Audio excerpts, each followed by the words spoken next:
Today, I want to venture into some waters that may be choppy with a little bit of controversy. We're going to take another look at the Tier 5 Japanese premium battleship Hyuga, which I don't think I've really covered since it was released some time ago. But I played this game that you're about to see before you on my last stream, and spoiler alert, it does end with a Kraken. The question I want to answer, however, is well, it's sort of a response to a contention I've seen made on these virtual waves. The idea that the Hyuga is overpowered. Other content creators, I think, have said this, and that's sort of what I wanted to discuss, because I haven't played this ship in a long time. I've heard the claim that it's overpowered very recently, and, well, this game is in fact a Kraken, so I suppose it's good to start off by talking about what actually makes a ship overpowered. And that's a question that's open to anybody. Feel free to give me your answer in the comments section. But in my mind, the standard has to be something like this.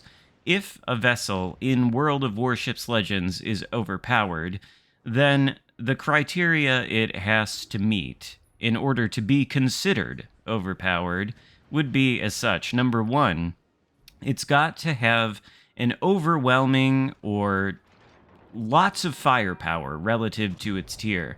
Think things like the Kamikaze at tier 4 with its IJN torpedoes that reload in like 47 seconds. That's a little bit overpowered. That's a lot of firepower for tier 4. Much more torpedo power than your typical tier 4 destroyer has. So it's easy enough to call something like the Kamikaze overpowered. Tier for tier, that is an overpowered ship in this game. Then we could also look at something with a different kind of overwhelming firepower, like the Plymouth Tier 7 British light cruiser. That thing I would also say is overpowered, because there's plenty of light cruisers at Tier 7, but none of them quite have the crazy AP DPM of the Plymouth, which really feels like something that belongs at a higher tier because of its firepower. Or maybe the ship has to be difficult to counter, or at least not have any easy, consistent counters. Think something like the Wichita at Tier 7. Lots of great firepower, good radar power, quite agile. Also, a protected citadel that a lot of people find difficult to hit. That's another ship you could say is overpowered. But the Hyuga, well, it's an interesting case because here we have a Tier 5 battleship, which is more or less another take on a tech tree ship that already existed, which would be the Tier 5 Japanese tech tree battleship Fuso.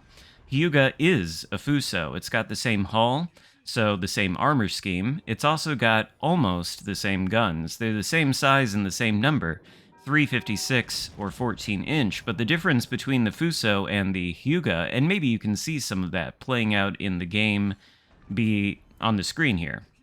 The difference between Hyuga and Fuso is that the Hyuga boasts way better accuracy than the Fuso. These guns are much more consistent and much more lethal because of it. They do also have long range. That's sort of the gimmick of the Fuso at Tier 5. I believe it may in fact have the longest main battery gun range of any Tier 5 battleship.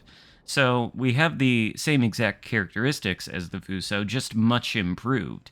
And on top of that, the Hyuga also gets access to 2 charges of the main battery reload booster, which you normally only see on, for example, French ships. The Jean Bart is notoriously famous in this game, long considered to be an overpowered ship. I don't think it is, for reasons that are beyond the scope of this video, but people consider it to be OP, and one of the things you could point to make that case is the fact that it does have the main battery reload booster, which allows you to more consistently and more thoroughly punish mistakes when they're made by the enemy team. If somebody turns broadside to you in a cruiser or a battleship, just hit that main battery reload booster and probably you'll be able to get at least 2 salvos into the broadside instead of 1. It could mean the difference between citadeling and crippling a ship or sinking it entirely. the main battery reload booster certainly is useful. So, do these things make the Hyuga overpowered? I suppose that is the question. And in my mind, I think you need something more than just accuracy, because the Fuso is accurate, or not the Fuso, the Hyuga. Hopefully, I don't make that mistake again, but the Hyuga is very accurate. When you shoot the main battery guns, you can expect most of the shells to land where you're aiming. But here, against the Texas, I think we see one of the things that maybe holds the Hyuga back from being overpowered. Actually, the Texas isn't a good example because I think we actually might overmatch him. In any case, the Hyuga has 14-inch guns, 356 millimeters, and as such, it cannot overmatch battleships of the same tier. Every Tier 5 battleship has at least 25mm armor plating, and in order to overmatch that, you need 380 or 15-inch guns. Hyuga simply doesn't have the overmatch capability of some other contenders at the tier.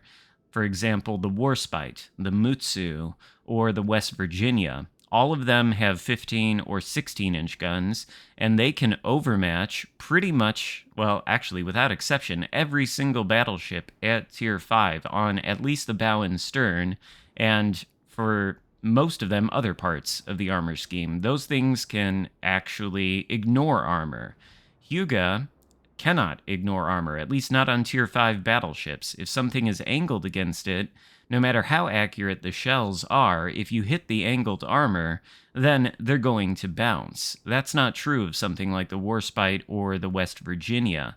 That right there, just the overmatch potential, doesn't make those ships overpowered per se, but it does give them the advantage that the Hyuga simply doesn't have. So that's one thing. It can't really overmatch. Now, I think it actually can overmatch Tier 4 battleship armor, so this thing is a huge bully to Tier 4, no doubt about that. In fact, a lot of the ships in this game are Tier 4, which might explain part of the reason this experience was so very easy for us to win and get a Kraken. You can see the enemy team is almost entirely dispatched. All that's left are the Hyuga and the other battleship over here, and note we're sailing over this way because this is where the Reds are headed, and we don't have too much of a presence here. Or we didn't. The blue team is now pushing in. And here we get to see an example of the Hyuga's reload booster in action against another Hyuga, who inexplicably is shooting high explosive. And to be fair, the high explosive on this thing is fairly effective, being Japanese high explosive. But still, I don't think you want to be shooting the HE and the Hyuga very regularly. Take a look at what happens to this Tennessee when we dial the shells into the superstructure. In any case, there's no question the Hyuga is accurate, and it is also capable of bullying Tier 5 battleships, but as far as the armor scheme goes and the ability to take it down, it is just a Fuso, so it has all the same weaknesses as the Fuso.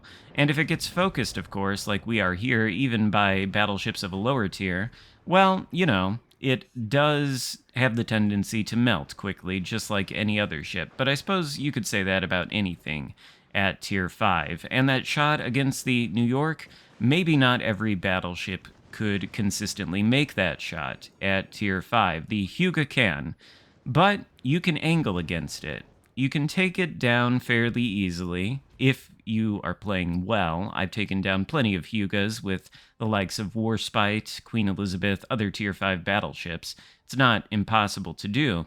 This thing just has super duper excellent accuracy and a reload booster. Is that enough to make the Hyuga overpowered? I don't think so. But I'll be curious to know what you guys think in the comments section. Hope you enjoyed the video. If so, give it a thumbs up. Consider subscribing if you haven't already, and I'll see you next time. Goodbye.